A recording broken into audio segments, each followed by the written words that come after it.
Jadi kita baca sedikit. Oleh kerana hadis ni pun tidak panjang mana, pendek saja. Hadis diriwayatkan oleh Imam Muslim.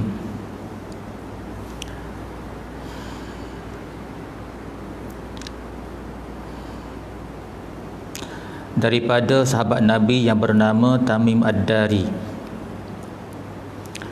Anna Nabi sallallahu alaihi wasallam qala: Ad-dinun nasihah. Qulna liman? Qala lillahi wa li kitabihi wa li rasulihi wa li a'immatil muslimin ammatihim. Jadi maksud hadis ni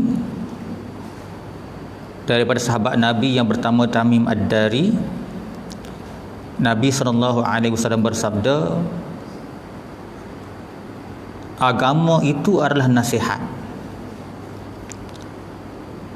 Maka sahabat bertanya, untuk siapa? Maka Rasulullah menjawab, untuk Allah, untuk kitabnya, untuk rasulnya, dan para pemimpin kaum muslimin serta kaum awam mereka. Jadi ringkas saja hadis ini. Di awal hadis ini Rasulullah sebut ad-dinun nasihah. Agama itu adalah nasihat. Jadi apa yang boleh kita pegang daripada ad-dinun nasihah ini, Rasulullah nak bagi tahu kepada kita ya tuan-tuan. Agama dan nasihat ni adalah satu benda yang tak boleh dipisah sama sekali. Satu orang yang beragama, bila mana kita mengaku kita ni beragama Islam, maka ketika itu juga nasihat itu menjadi darah daging kepada dia. Ya, sepanjang hidup dia sebagai seorang yang beragama, nasihat itu perlu diamalkan sampailah ke liang lahat. Jadi banyaklah nasihat tu. Antara benda yang kita sebut hari tu, nasihat ni maksudnya dia boleh berlaku sama ada orang nasihat kepada kita, ataupun kita bagi nasihat kepada orang, ataupun kita cari sendiri melalui kitab-kitab, ataupun kita duduk termenung merenung keadaan kita, muhasabah. Itu semua nasihat. Jadi nasihat ni sangat mustahak kepada semua orang tanpa kecuali. Kerana apa? Saya dah sebut dalam kuliah-kuliah yang lepas. Kenapa an-nasihah ini Rasulullah SAW kata kena jadi sapa darah daging?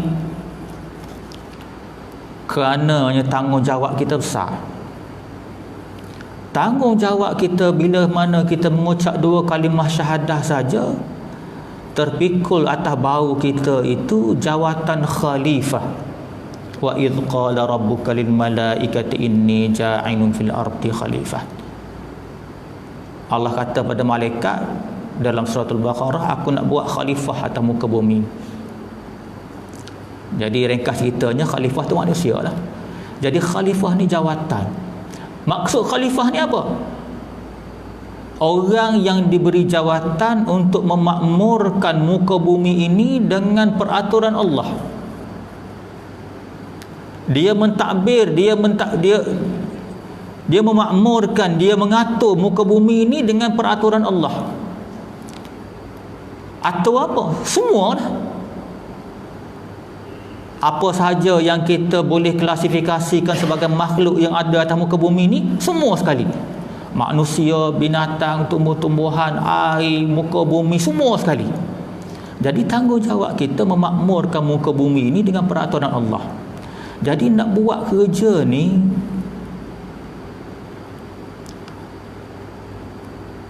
kerja berat ni orang panggil, tak akan boleh terjadi kalau kita hapuskan, kita buang jauh-jauh an-nasihah sesama kita. Jadi banyaklah. Macam kita ni pun an-nasihah juga ni. Kita balik bercakap dengan isteri kita benda baik, an-nasihat juga. Anak-anak kita pergi belajar kat sekolah, an-nasihat juga tu. Ya. Baca buku, anak-anak kita pergi baca buku, an-nasihat juga tu. Jadi semua benda ni perlu dilakukan. Dan an-nasihat itu darah daging. Baik. Kemudian banyaklah kita dah sebut Rasulullah perincikan an-nasihat untuk Allah, untuk kitab-kitabnya, rasul-rasulnya, dan kita ni sampai kepada suatu peringkat kita duk bincang tentang an-nasihat di sudut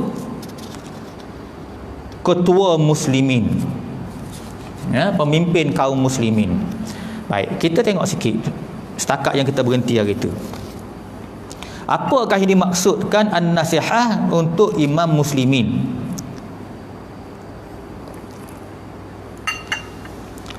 Itu kalau masa kita bincang an-nasihat untuk Allah, antara makna penting dia ialah saling nasihat menasihati sesama manusia untuk tidak melakukan syirik, untuk mentauhidkan Allah, tidak melakukan syirik. Ini an-nasihat yang pertama. Rasulullah sebut an-nasihat yang pertama. Kenapa benda ni yang pertama?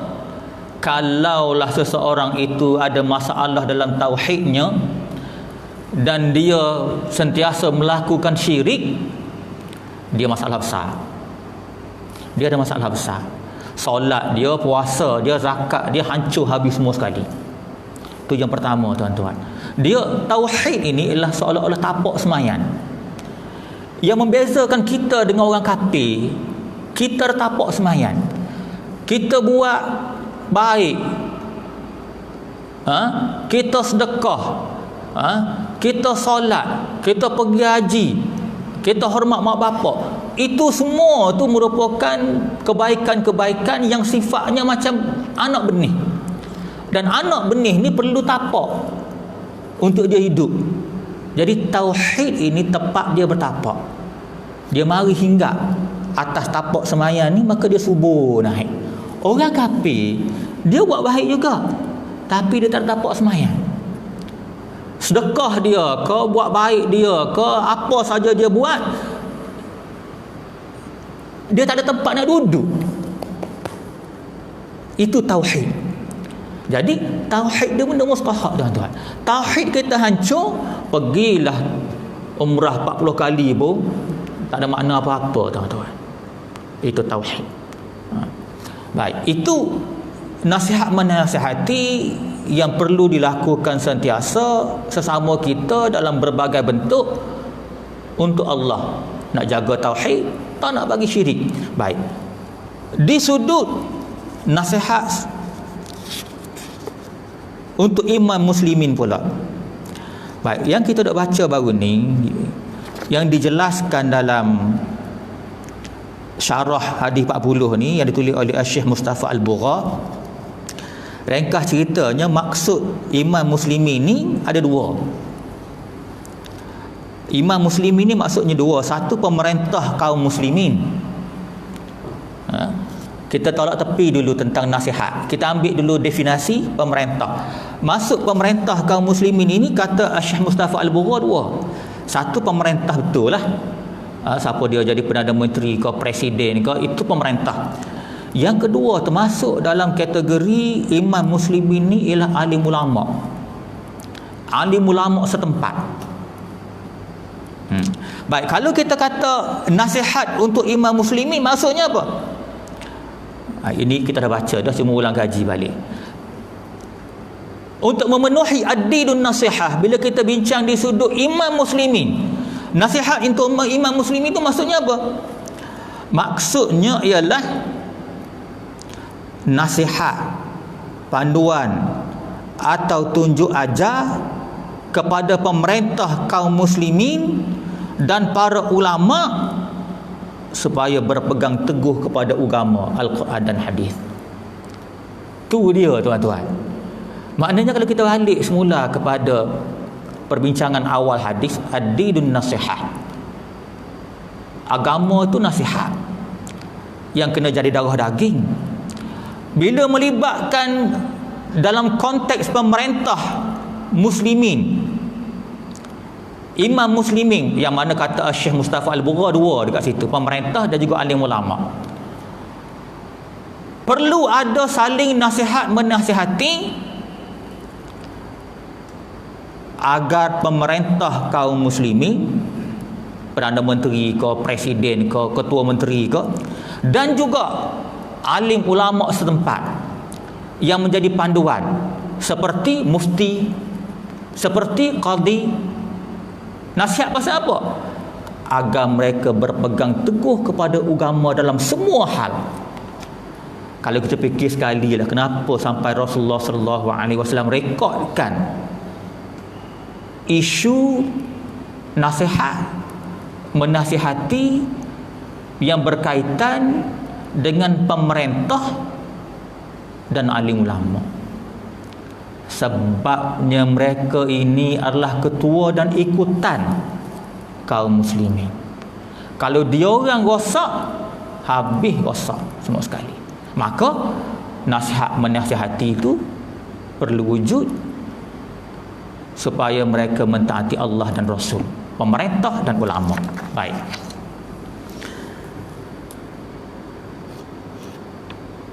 Kita tengok huraian sedikit lagi ya.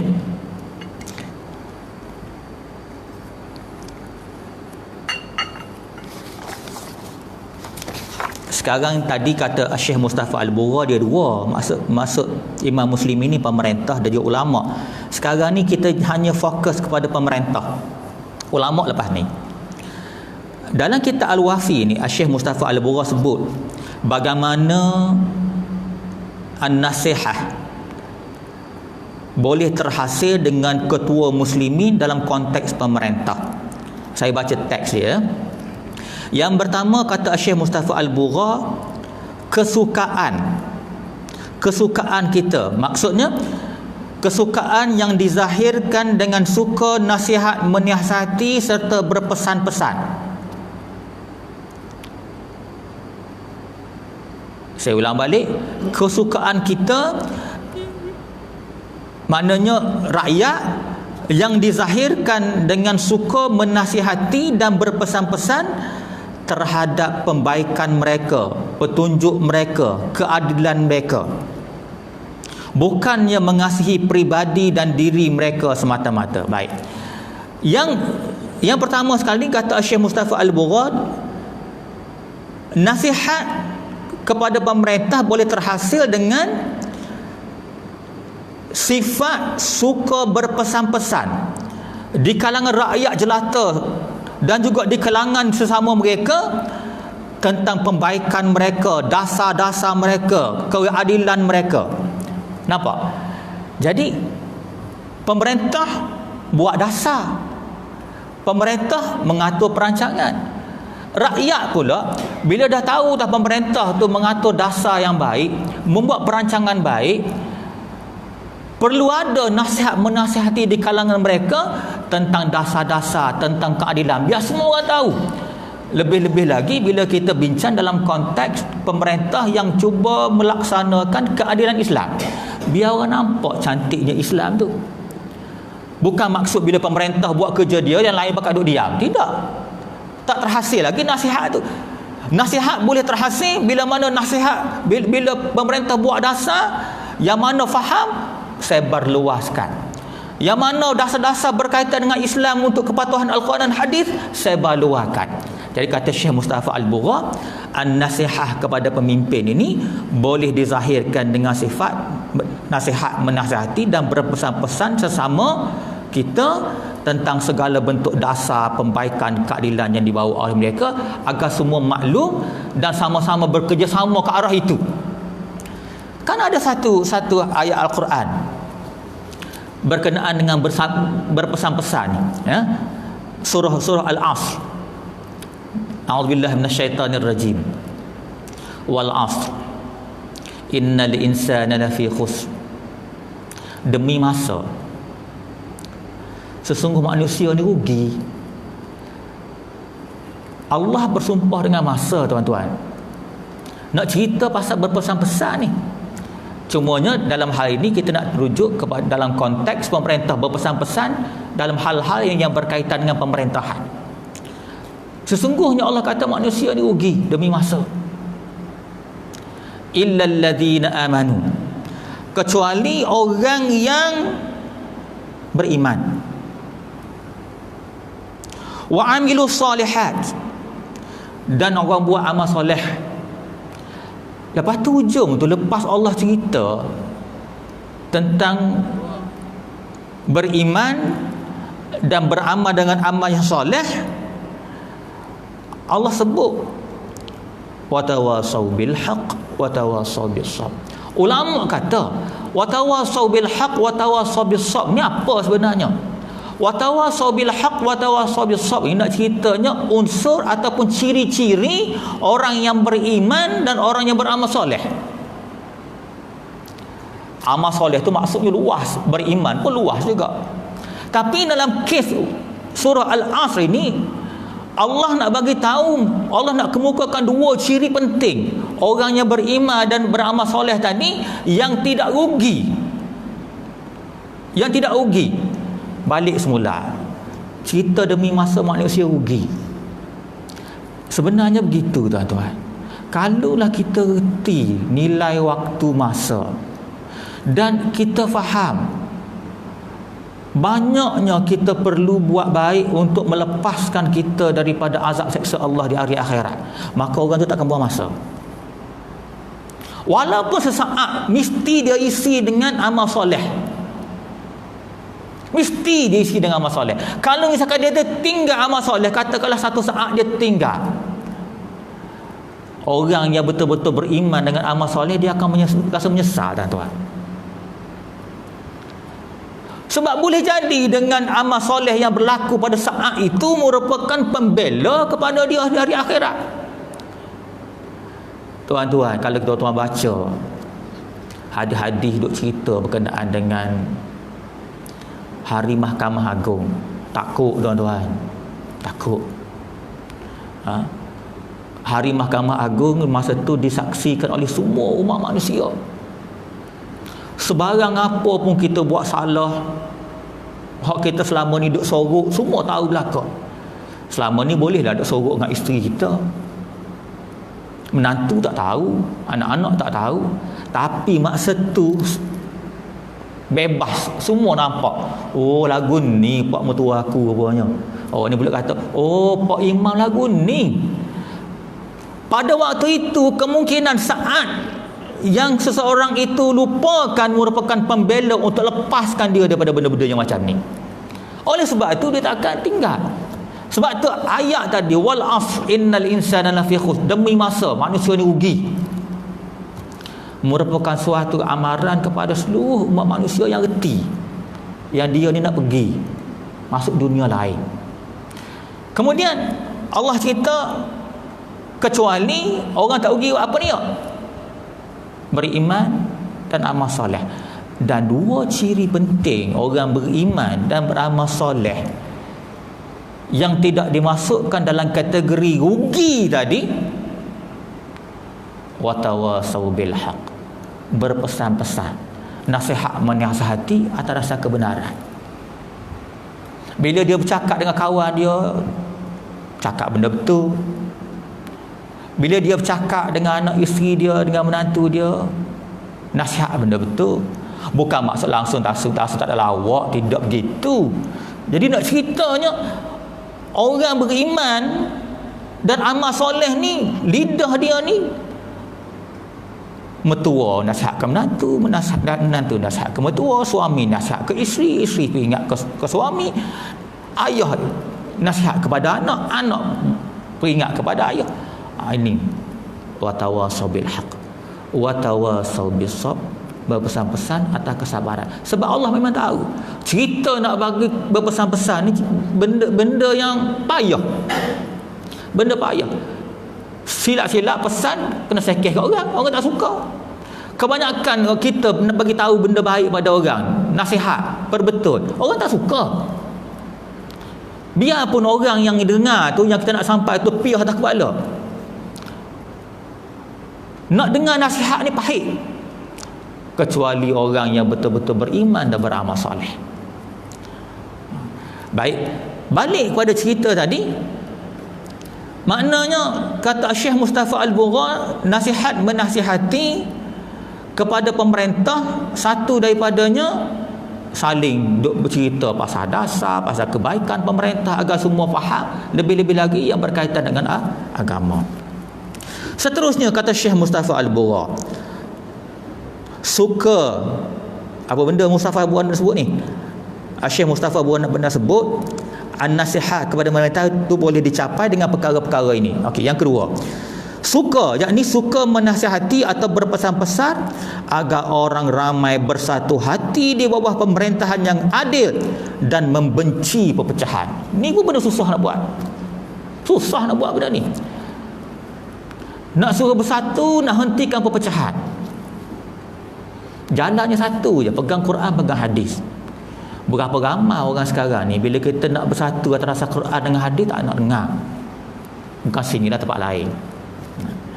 Jadi di sudut pemerintahan Islam, kata Syekh Mustafa Al-Bura, kena saling menasihati, berpesan-pesan agar semua orang ni, kalau ada sikit sebanyak berselisih faham apa semua sekali, ingat ada benda yang lain yang lebih pokok, yang lebih penting. Ketepikan perbezaan pendapat, pegang yang pokok. Seterusnya kata Syekh Mustafa Al-Bura lagi, nasihat adilun nasihat dalam konteks pemerintah boleh dicapai dengan nasihat kepada muslimin untuk pemimpin zalim. Dalam hal ni Syekh Mustafa Al-Bura sentuh bagaimana nak berhadapan dengan pemimpin yang zalim. Bagaimana nak berdepan dengan pemimpin yang zalim. Kata Syekh Mustafa Al-Bura,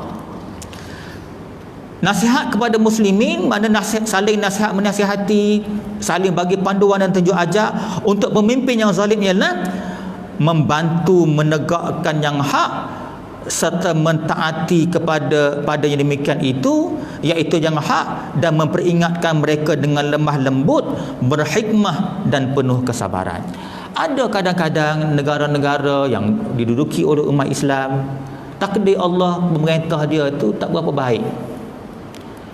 Jadi apa yang disebut oleh Syekh Mustafa Al-Bura di sini ialah ketika itu peranan rakyat untuk beramal dengan adil dan nasihat ini kena saling peringat. Kena saling peringat, memperingati agar mereka itu mentaati Allah dan Rasulnya. Lepas tu dia sebut lagi dengan lemah lembut. Nampak tak? Dia suruh bila kita berdepan dengan pemimpin yang zalim, kena dengan lemah lembut, berhikmah dengan penuh kesabaran. Saya teringat satu orang ulama, bila tuan-tuan masih ingat, Syekh Dr. Osman Al-Muhammadi, ingat tak? Allah yarham. Tuan-tuan boleh tengok video-video dia tu, bagaimana cara dia berdepan dengan pemerintah dalam menasihati kemungkaran. Tak pernah dengar dia tinggi suara. Kalau masih ada lagi lah, masa tu dia di antara pemimpin ulama yang agak menonjol, ya. Jadi dianjur ni dengan bila berdepan dengan orang zalim, jangan kita lawan dengan marah, dia jadi pecah. Nasihat dengan baik, guna logik, guna Al-Quran. Mudah-mudahan Allah Subhanahu Wa Taala buka pintu hati dia. Kata Syekh Mustafa Al-Bura lagi, jangan mengatakan kepada pemerintah zalim dengan perkataan kamu zalim. Tak boleh, tuan-tuan. Hikmah dia. Kata Syekh lagi, tiada kebaikan kepada pemimpin jika menghina rakyat serta menutup mulut orang yang menasihati serta memekakkan telinga mereka dari mendengar peringatan dan nasihat dari rakyat. Jadi maknanya adab kena jaga, tapi maklumat kena sampai. Kata Syekh Mustafa Al-Bura lagi, apabila umat berpecah dan tidak bangun melaksanakan nasihat ini kepada pemimpin, maka pemimpin menjadi zalim dan melampaui batas, justru tidak menerima nasihat, maka wujudlah keadaan kehinaan, kerosakan, kekerdilan dan kemusnahan dalam umat. Ini terjadi bila umat berpaling daripada ajaran Islam. Ini dapat disaksikan dengan perkataan-perkataan orang ramai dan perbuatan-perbuatan mereka. Tuan-tuan faham tak? Syekh ni di ujung tu dia kata, bila satu-satu negara ni tidak beramal dengan adil dan nasihat, tidak ada berlakunya nak pemimpin nasihat rakyat, nasihat pemimpin dengan hikmah macam kita sebut tadi, maka dia kata masyarakat takkan rosak dengan sendiri dia. Dan dia kata kita boleh lihat perkara ini di mana-mana negara yang berlaku melalui tutur kata rakyat. Ni kita bimbang juga kan. Kita bimbang juga bila mana di kalangan rakyat ni tak segang silu mengumpat, tak segang silu bila bercakap dengan orang bahasa kasar, tak reti nak hormat orang tua. Berlaku tak sekarang tempat kita? Berlaku tuan-tuan, berlaku. Saya teringat pergi hospital HUKM tu, adalah sekali tu nak buat ECG. Sepatutnya ECG ni dia kena buat pagi. Jadi kebetulan hari tu doktor suruh saya pergi tengah hari. Bila pergi tengah hari, pergi dekat tempat nak test tu, berkali budak tu mood dia tak baik berkali. Marah saya, dia kata, "Kenapa pak cik mari tengah hari?" Saya kata, "Doktor suruh mari." Bahasa padahal dia tu budak bayar anak kita. Apa salah dia kata? Tanya baik-baik. "Pak cik kenapa mari tengah hari?" Kan boleh. Bahasa kasar budak-budak lah ni. Kalau buat kita panah barang, kita jetik telinga je dia mana. Dia ingat kita ni, yalah, nak cerita keadaan. Begitu juga kalau kita lihat dalam Facebook, Allahu Rabbi, dalam Facebook rata-rata bahasa kesat. Kalau misal kata bukan nak nasihat, mengherdik, mengkeji, bahasa kasar. Ni saya sebut ni contoh-contoh yang Syekh Dr. Mustafa Al-Bura sebut. Bila mana tidak berlakunya adil dan nasihat, masyarakat takkan rosak. Jadi kita tu kita nilai sendiri dah. Dah isyak ke? Pukul apa? 20. Oh, masuk dah. Allah. 8 minit lagi, alhamdulillah. Allahu Rabbi. Jadi gitulah. Yang saya duk baca ni tuan-tuan, saya baca teks direct daripada kitab ni, bukan daripada saya tu. Jadi kita kena renung lah, kita renung. Tu hari tu saya bawa cerita, tuan-tuan ingat tak satu masa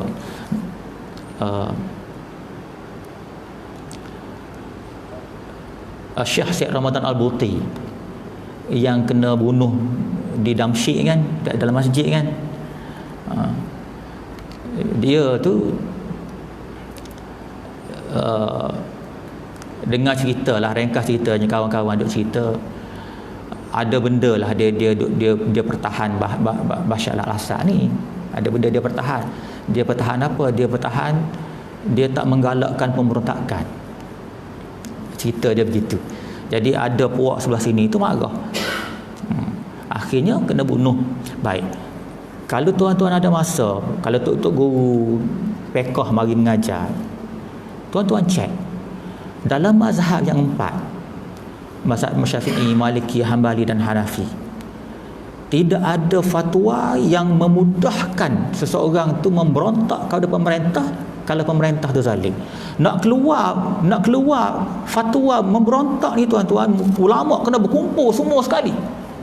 Maknanya nak sampai pada peringkat memberontak kepada pemimpin, nak cerita pemimpin Islam tapi cuma dia zalim, susah dalam 4 mazhab. Jadi maknanya pusing kat mana pun dia lebih pergi kepada apa yang Syekh Mustafa Al-Bura sebut tadi, kena teruskan nasihat menasihati. Demonstrasi lain, pemberontakan ni perang betul. Dia lain, demonstrasi cerita lain, memberontak lain.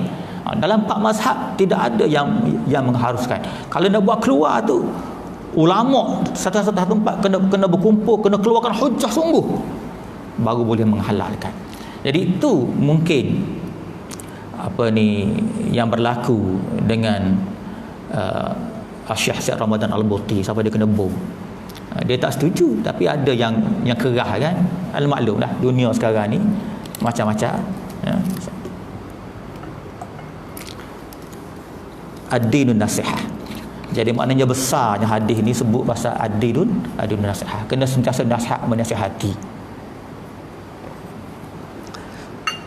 Satu lagi, nasihat untuk ketua muslimin dalam konteks ulama. Syekh Dr. Mustafa Al-Bughal menyebut lagi nasihat untuk ulama terhasil dengan yang pertama, ini dengan alim ulama yang ada. Kita ni sebagai rakyat, contoh dia dengan mufti, dengan qadi, semualah. Nasihat untuk ulama terhasil dengan yang pertama, menolak hawa nafsu manusia yang menyesatkan dengan menggunakan hujjah Alkitab dan As-Sunnah. Maksudnya nasihat itu terhasil dengan ulama melaksanakan tugas dia untuk menolak kebatilan serta hawa nafsu, sama ada di sudut akidah, amalan harian atau akhlak, serta menjelaskan kebenaran bersandarkan Al-Quran dan Sunnah. Maknanya patutlah Syekh Mustafa Al-Bughal sebut definisi imam muslimin tu selain daripada pemerintah, yang keduanya ulama. Rupa-rupa tugas ulama ni bergerak, tuan-tuan. Bergerak. Saya ulang balik. Nak tolak kebatilan dan segala perkara yang berasal pada hawa nafsu. Maknanya ulama kena ke depan. Kalau ada isu ajaran sesat, dia kena ke depan. Kalau ada isu pasal arak, ulama kena ke depan. Kalau ada isu pasal maksiat, ulama kena ke depan. Kalau ada isu tentang pencabulan Al-Quran, ulama kena ke depan. Maknanya ulama ni dia kena berani. Dia kena berani. Dia kena bagi tahu yang ni betul, yang ni salah berdasar pada Al-Quran dan As-Sunnah.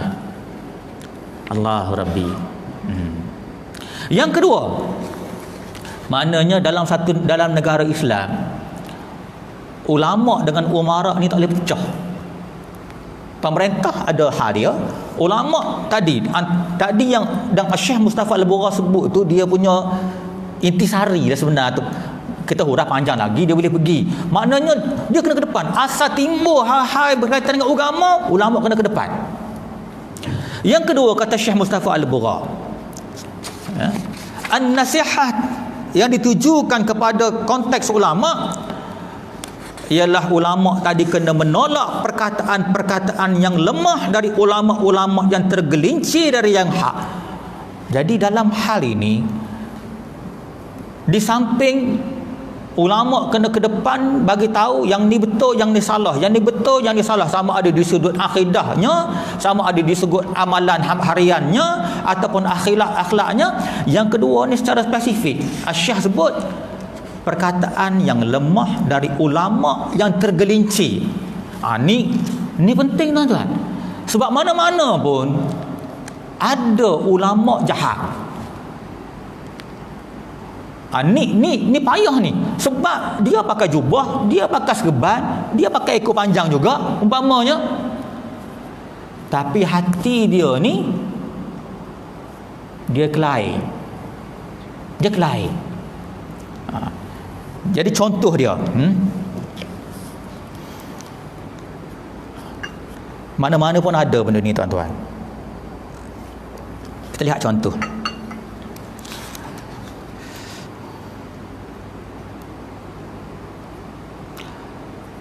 Satu daripadanya, ulama yang menafsir Al-Quran ikut akal semata-mata. Bahaya, tuan-tuan. Bahaya. Contoh, saya ambil satu benda yang biasa tuan-tuan dengar, yang mana masyarakat boleh pening. Selalu dengar ada ayat berkenaan dengan fitnah itu lebih teruk daripada membunuh. Pernah dengar tak? Al-fitnatu asyaddu minal qatl. Dia ada dua ayat sini. Satu dalam surah Al-Baqarah ayat 191, yang kedua surah Al-Baqarah ayat 217. Dalam surah Al-Baqarah 191 ayat itu berbunyi, al-fitnatu asyaddu minal qatl. Dan fitnah itu lebih bersangatan, asyaddu lebih teruk daripada al-qatl, pembunuhan. Yang kedua, Al-Baqarah 217, al-fitnatu akbaru, bukan asyaddu, akbaru minal qatl. Fitnah itu lebih besar daripada pembunuhan. Baik. Kalau tuan-tuan ingat, setakat orang duk bercerita al-fitnah itu lebih teruk daripada membunuh, maksudnya apa? Maksudnya yang kita biasa duk dengar, fitnah pembohongan lah. Fitnah orang tu tak berzina, kata berzina. Nampak tak? Orang tu tidak jahat, kata jahat. Maknanya fitnah dalam bentuk pembohongan. Maka biasa kita dengar kesimpulan, orang yang menuduh orang berzina tapi orang tu tak berzina, dia buat fitnah dan dosa dia lebih teruk pada membunuh. Saya nak bagi tahu tuan-tuan, lepas ni kena betul. Tafsiran yang begitu adalah salah. Kalau tuan-tuan ada kitab tafsir Ibnu Katsir dekat rumah, tolong buka. Tafsir Ibnu Katsir, tolong buka ayat 191, 217, tuan tengok sendiri. Maka daripada yang disebut dalam tafsir Ibnu Katsir, bahkan dalam tafsir-tafsir yang lain, fitnah yang dimaksudkan di sini ialah fitnah syirik. Barulah standing syirik dengan bunuh ni. Bunuh ni dosa besar. Memanglah fitnah pun dosa besar juga.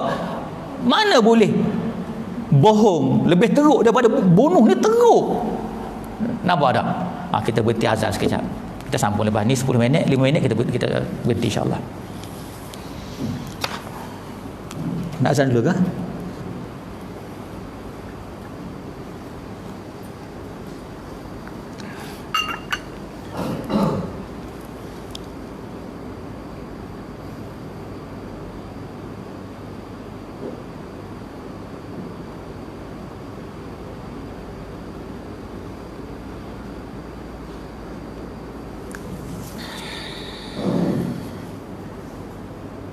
Allahu Akbar, Allahu Akbar,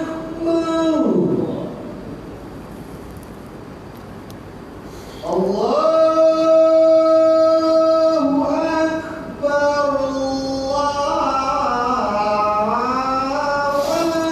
Allahu Akbar. Asyhadu an la ilaha illallah.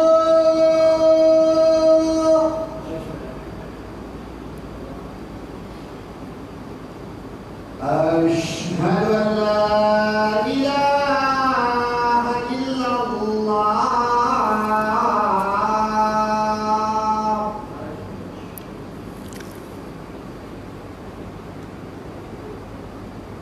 أشهد أن محمدا رسول الله.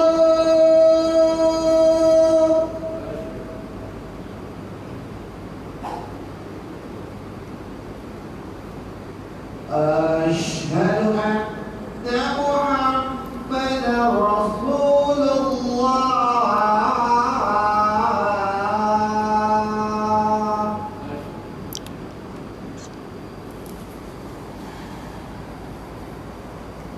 حي على الصلاة.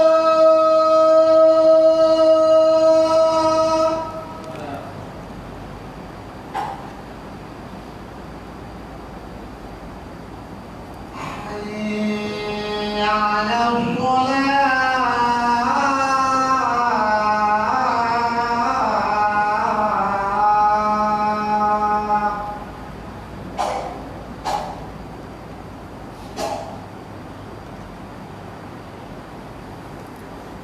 حي على الفلاح.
Baik, kita ambil 5 minit lagi.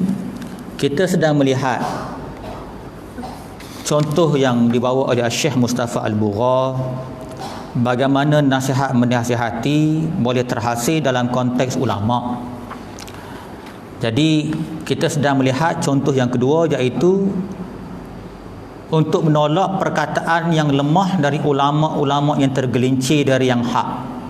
Benda ni mustahab sebab dia boleh menyesatkan umat Islam. Jadi kita bawa satu contoh tadi itu tentang taksiran fitnah dalam konteks ayat al-fitnatu asyaddu minal qatl.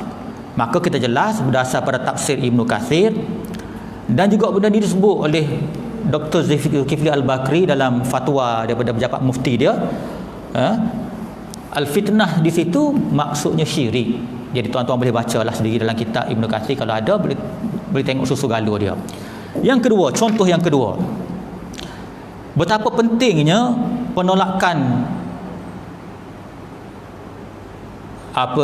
fatwa-fatwa yang keluar daripada ulama-ulama yang tergelincir dari yang hak.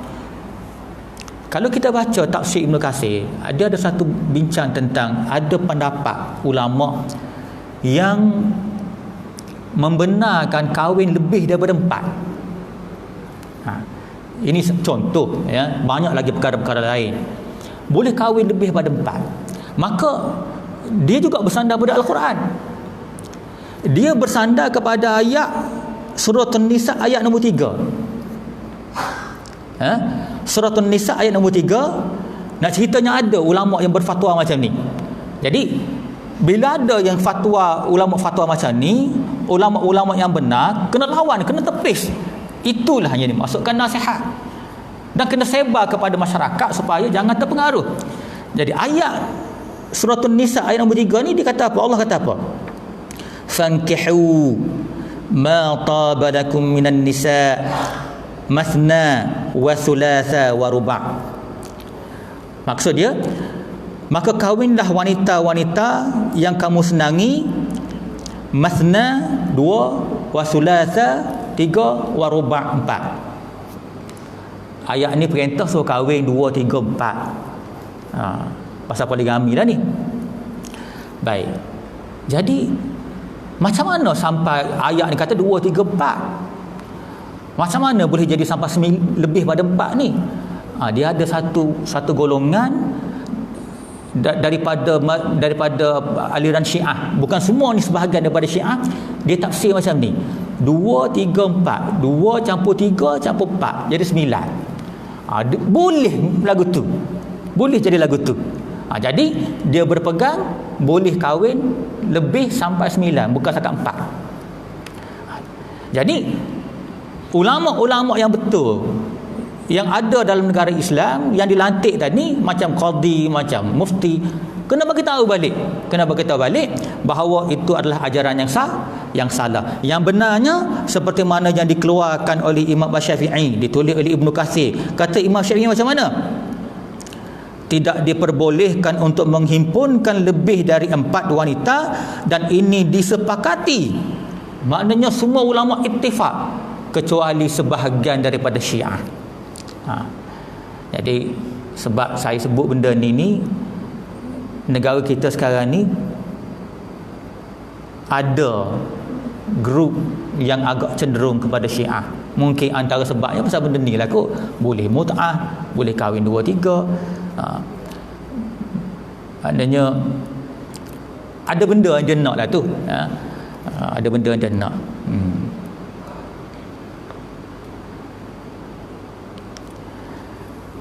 Jadi apa yang nak disebut di sini tuan-tuan? Nak disebutnya bahawa tafsiran Al-Quran ni tak boleh dengakar. Jadi ulama kena mari ke depan, kena perbetulkan.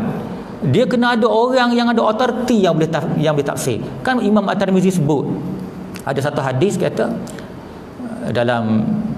kalau dalam kitab Bahrul Madhi itu, dalam jilid yang ke-11, jilid yang ke-11, buka dalam bahagian tafsir Quran tu ada dalam 2-3 line awal tu. Imam At-Tirmizi meriwayatkan daripada Rasulullah sallallahu alaihi wasallam, man fasara al-Quran bir-ra'yi fahuwa maq'adu minan nar. Barang siapa tafsir Quran ikut akal dia semata-mata, maka akan ditempatkan tempat duduk dalam neraka. Jadi secara kesimpulannya tuan-tuan, kita berhenti setakat itu dulu. Kita baru masuk tentang an-nasihat menasihati tentang ketua muslimin dalam konteks ulama, yang mana kita sempat sentuh. Yang pertamanya kata Syekh Dr. Mustafa Al-Bugha, di sudut ulama, tugas ulama ialah menolak kebatilan dan hawa nafsu. Yang keduanya, menolak perkataan-perkataan yang lemah daripada ulama-ulama yang tergelincir. Jadi insya-Allah mudah-mudahan sikit sebanyak maklumat yang kita dapat kita lebih memahami akan hadis ini insya-Allah taala. Ada soalan?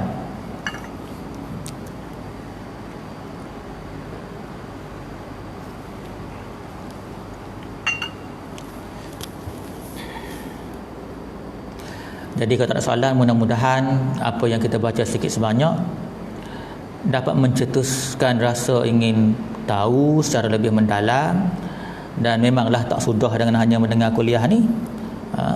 Ada masa, ada rezeki, boleh beli kitab-kitab yang bagus macam ni baca, dan insya-Allah kalau kita boleh faham semua hadis 40 dalam ni memang kemas lah. Memang mantap pemahaman kita tentang Islam. Sebab sampai sekarang pun ulama tak berhenti duk kaji hadis-hadis 40. Sebab pokok pangkal dalam agama ada dalam kitab ni. Aku qauli hadza wa astaghfirullahal azim li wa lakum. Wassalamualaikum warahmatullahi wabarakatuh.